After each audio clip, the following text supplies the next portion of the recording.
Bonjour à toutes et à tous et bienvenue dans You Speak Français. Je suis ravie de vous retrouver pour une nouvelle dictée. Cette fois, cette dictée sera pour les apprenants de niveau C1, C2, donc niveau avancé. Comme d'habitude, les mêmes règles. Je vais d'abord lire une fois au complet le texte pour que vous ayez une idée du sujet de la thématique. Et ensuite, je vais répéter chaque phrase que je vais découper plusieurs fois pour que vous puissiez prendre note de la dictée. Je ferai à la fin une dernière relecture au complet afin que vous puissiez compléter vos notes si vous avez oublié des mots ou vous avez des choses à corriger. Puis ensuite, je vous laisserai une minute, ou si vous avez besoin de plus de temps, mettez la vidéo sur pause. Je vous laisserai une minute pour vous relire et vérifier que vous n'avez pas fait de faute. Et ensuite, nous regarderons la correction ensemble. Donc, si vous êtes prêts, prenez un papier et un crayon et on y va tout de suite. C'est parti. Donc, c'est parti, on commence la dictée. Je vais la lire une première fois au complet. Le thème est la vérité.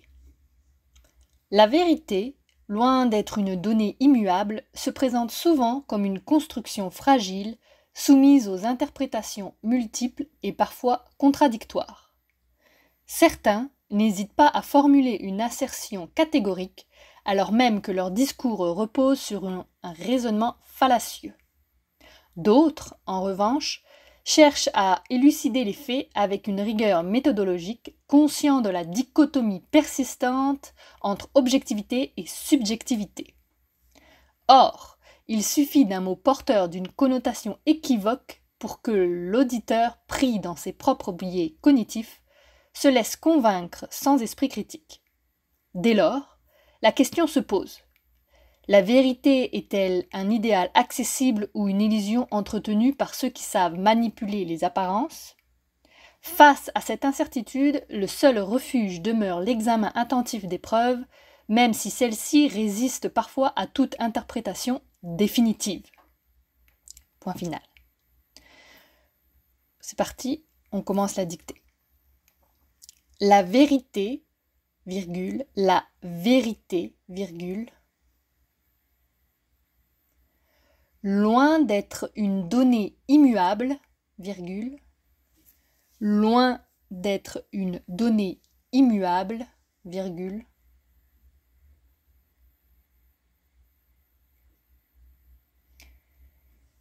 se présente souvent comme une construction fragile, virgule, se présente souvent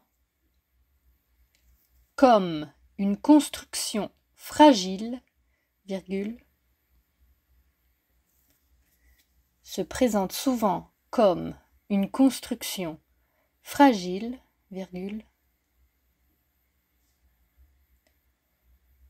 soumise aux interprétations multiples, soumise aux interprétations multiples et parfois contradictoires. Point. Soumise aux interprétations multiples et parfois contradictoires. Point.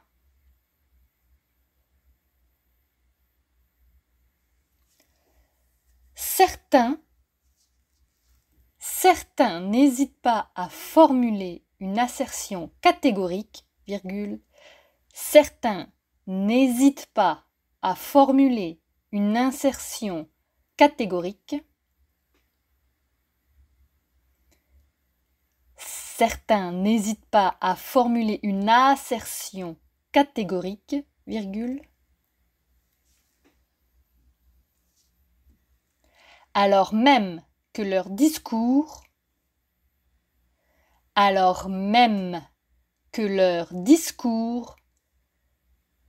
repose sur un raisonnement fallacieux. Point.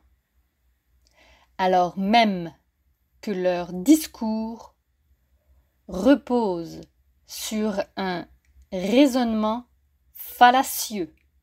Point.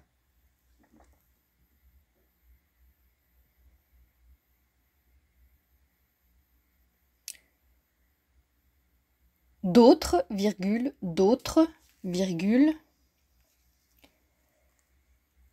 En revanche, virgule, en revanche, virgule, cherche à élucider les faits, cherche à élucider les faits,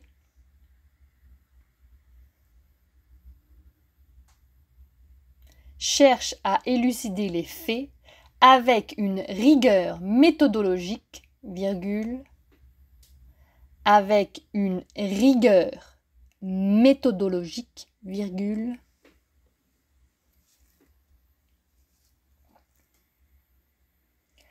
conscient de la dichotomie persistante, conscient de la dichotomie persistante,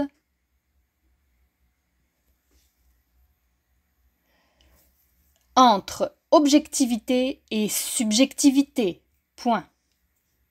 Conscient de la dichotomie persistante entre objectivité et subjectivité, point.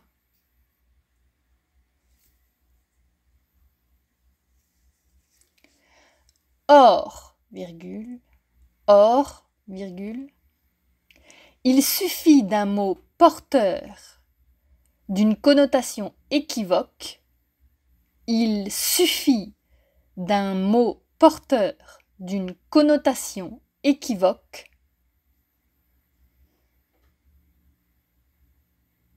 il suffit d'un mot porteur d'une connotation équivoque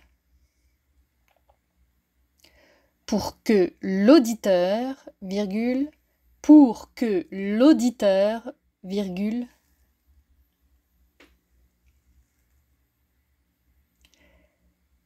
pris dans ses propres biais cognitifs, virgule, pris dans ses propres biais cognitifs, virgule, pris dans ses propres biais cognitifs, virgule, se laisse convaincre sans esprit critique, point. Se laisse convaincre sans esprit critique, point.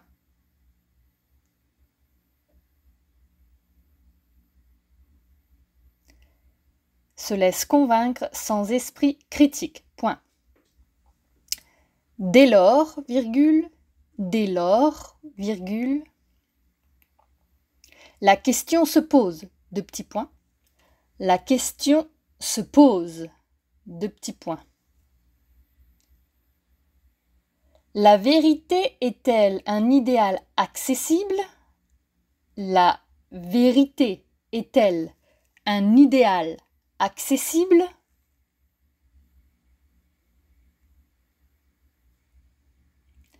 Ou une illusion entretenue, ou une illusion entretenue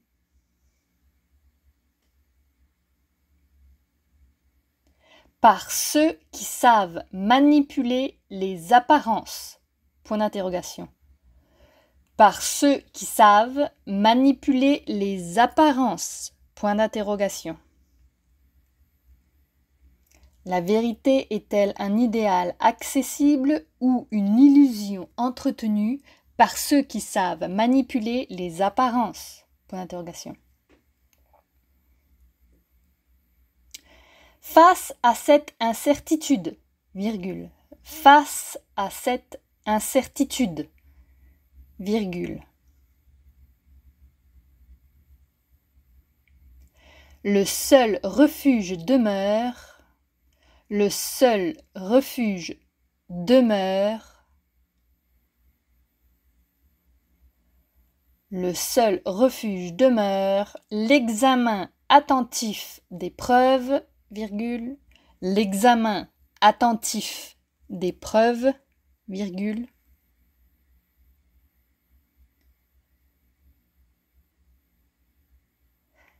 même si celle-ci résiste parfois, même si celle-ci résiste parfois à toute interprétation définitive, point final. même si celle-ci résiste parfois à toute interprétation définitive. Point final.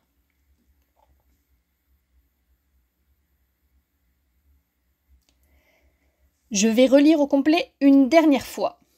C'est parti. La vérité, virgule, loin d'être une donnée immuable, virgule, se présente souvent comme une construction fragile, virgule, soumise aux interprétations multiples et parfois contradictoires. Point. Certains n'hésitent pas à formuler une assertion catégorique, virgule, alors même que leur discours repose sur un raisonnement fallacieux. Point. D'autres, virgule, en revanche, virgule, cherchent à élucider les faits avec une rigueur méthodologique, virgule, conscient de la dichotomie persistante entre objectivité et subjectivité. Point. Or, il suffit d'un mot porteur d'une connotation équivoque pour que l'auditeur, virgule, pris dans ses propres biais cognitifs, virgule, se laisse convaincre sans esprit critique. Point. Dès lors, virgule, la question se pose, deux petits points. La vérité est-elle un idéal accessible ou une illusion entretenue par ceux qui savent manipuler les apparences? Point d'interrogation.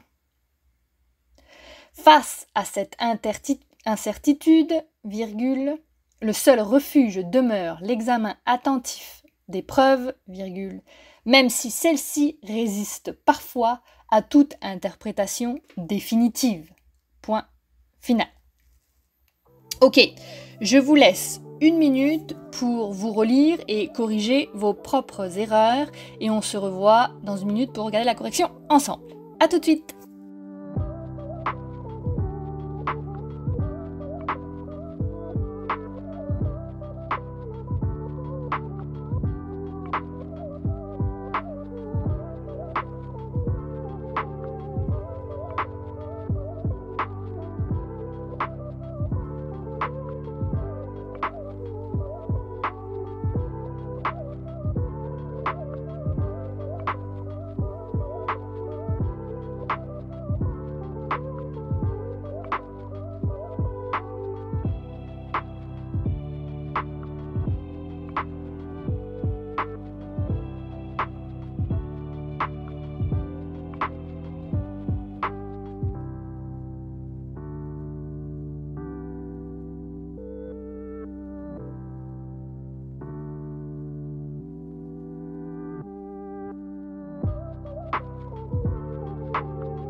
Donc nous revoilà après 1 minute, nous allons regarder la correction ensemble.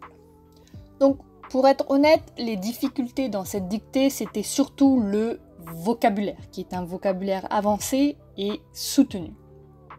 Au niveau structure grammaticale, ça reste relativement niveau intermédiaire. C'est parti, on regarde ensemble la correction. La vérité, loin d'être une donnée immuable, se présente souvent comme une construction fragile soumise aux interprétations multiples et parfois contradictoires. Ici, le mot immuable est un adjectif qualificatif, d'accord? Donc, ça signifie qu'il ne change pas, qu'il reste toujours le même. Un synonyme pourrait être inchangé, inaltérable, constant dans le temps. D'accord ? Phrase suivante. Certains n'hésitent pas à formuler une assertion catégorique alors même que leur discours repose sur un raisonnement fallacieux. Une assertion est un nom féminin, c'est une affirmation que l'on présente comme vraie sans forcément donner de preuves.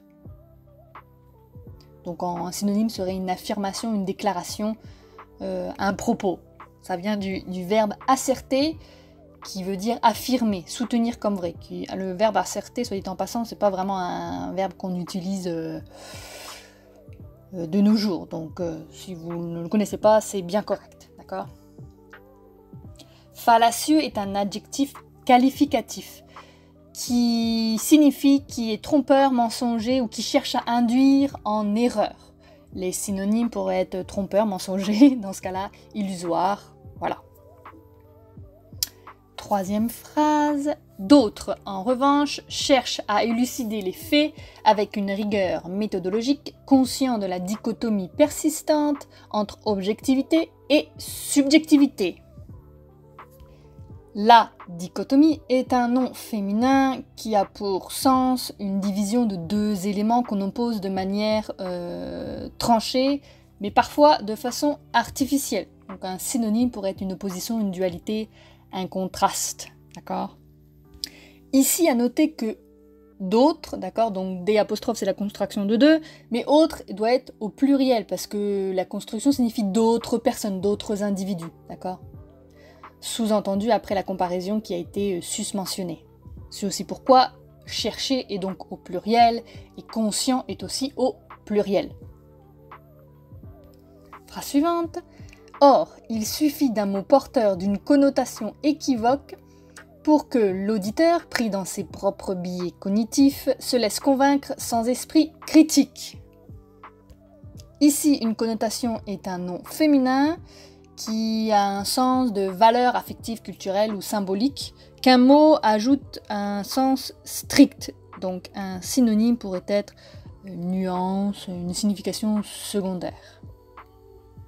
Exemple, le mot mince a une connotation positive, donc c'est une définition qu'on lui attribue, tandis que maigre est plutôt négatif. D'accord ? Autre mot peut-être ici, biais, c'est un nom masculin, d'accord ? Attention, il est invariable au pluriel et au singulier, il s'écrit de la même manière. Un biais, des biais, pas de changement. Ça a plusieurs sens. Ici, on parle dans le sens psychologique scientifique. C'est donc une déformation systématique du jugement ou de la perception. Dans le cas d'un sens psychologique, donc un biais cognitif, c'est une distorsion, un préjugé, une déformation. Phrase suivante. Dès lors, la question se pose, la vérité est-elle un idéal accessible ou une illusion entretenue par ceux qui savent manipuler les apparences? Ici, ce est un pronom démonstratif pluriel. Il désigne les personnes qui ont été évoquées ou sous-entendues sans les nommer explicitement. D'accord ? Donc c'est les autres, en gros, comme expliqué précédemment. Dernière phrase. Face à cette incertitude, le seul refuge demeure l'examen attentif des preuves, même si celle-ci résiste parfois à toute interprétation définitive. Encore une fois, ici, celle-ci, comme ceux précédemment expliqués, est un pronom démonstratif au féminin pluriel. Il reprend le nom preuve, mentionné juste avant. La particule si, ci, sert à insister ou à rapprocher. D'accord ? On parle de ces preuves-là, celles qu'on vient de citer juste avant. Donc c'est pour insister sur les preuves qu'on a mentionnées. Après, pour le vocabulaire, je pense que tout devrait être correct.